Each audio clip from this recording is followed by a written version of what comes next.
Here's why I don't believe in soulmates. And I'll tell you, this is from a childhood experience as well as being an astrologer. I have discovered a lot about relationships and other people in relationships. Through those readings, I've discovered what a real soulmate is. The secret of how to find a version of a soulmate. Okay, so the first thing I want to talk to you about is why I don't believe that they're soulmates.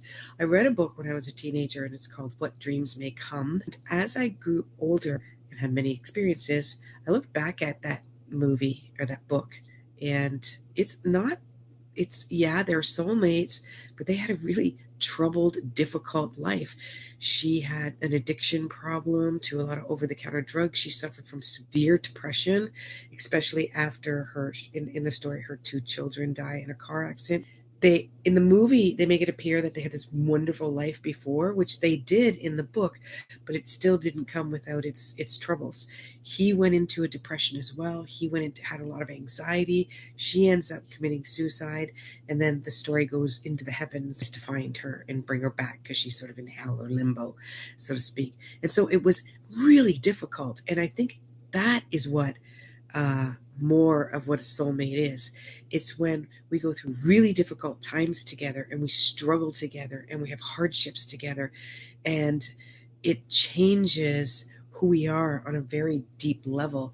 And we may not survive that as a couple. We may break up. We may distance each other temporarily, permanently create a distance, since divorce rate is very high right now. It's easy for us to leave each other and then have a quick fix and find a new relationship. And the thing is, the soulmate that you're looking for is right here, okay? Right inside of you, right here. This is where your soulmate is. And when you discover, the more that you do self discovery, the more that you find self love, the more that you find self satisfaction, the more that you can please yourself, trust yourself, help yourself, nurture yourself, honor yourself, expand yourself, and help yourself through all of the trials and tribulations. What I'm saying is, we do have soulmates, but they will come to us in various ways. They may come as your brother or your sister, your best friend, or your lover, your partner, your husband, your a family member, and they may come to protect you. They may come to support you. They may come to help you learn difficult lessons, to help you grow, because they want you to acquire or come to a level that they're at. Because that's what we're doing. We're moving up the ladder. We're moving up levels, so that we can, I believe, as humanity in general, can all come to one place. Many times we're in difficult relationships, challenging relationships with our partners, because we've got lessons from past lives with them that we need to learn. Some of these people choose, before they've come into this lifetime, they choose to be with you, knowing that the relationship may not last and there may be difficulties, but it's because they're sacrificing because they want to help you. And a lot of times, those are the relationships that we get stuck in, and it just seems like it's not working, but we can't seem to let go of each other, right? And that's because instinctively your spirit, your soul, your mind, unconscious knows that there's still some closure that needs to happen here. And the best way to find that closure is look within yourself. If a person is bothering you, upsetting you, pushing buttons, hurting you, you're bored, there's a distance, there's a detachment, instead of saying, why are you doing this to me? What's happening? Why is this happening to me? I guess we're not close. I guess we're not connected. I guess he's not the one for me, or she's not the one for me. Always internalize it and go, why does that bother me? Why does that upset me? What do I need? What is it and how can I get that from myself, from my own experience, not from them? It doesn't mean you don't communicate with them. It doesn't mean that you don't tell them the process that you're going through and the difficulties that you're having, because you both want to reach a level together. And many times, our soulmates, we discover who they are throughout a long-term relationship with them. That doesn't mean that you stay in relationships that are abusive, hurtful, harmful.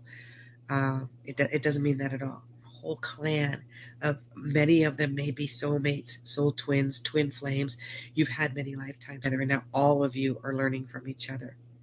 So When somebody comes to me and says, is he my soulmate? I'll be like, okay, let's take a look at what your version of a soulmate is. And if you think that's a knight in shining armor who's going to save the day and always make you happy and make you feel like you're in love and be romantic and you're just going to lust for him every single second of the day, then my answer is no. Okay, now, can that happen? Absolutely. And if it's not happening, if you have a healthy relationship, you're with a healthy person, there's nothing really traumatically wrong. Most likely, it's the work that you have to do within yourself. I will tell you that when you change the demographics, when you change your environment, the environment around you changes. So your partner will change, your children will change. It just happens. It has to happen. It's the law of physics. Okay, change creates change. Okay, so negative change creates negative change. Positive change creates positive change. And I'm going to continue to talk about soulmates and soul twins and twin flames. And if you're interested in finding out how you can turn your relationship into a soulmate type of relationship, work on it. It's not an overnight success, but it definitely can be success. You get a hold of me at holly.consulting. It's www.holly.consulting, and you can get that information right down there. Namaste.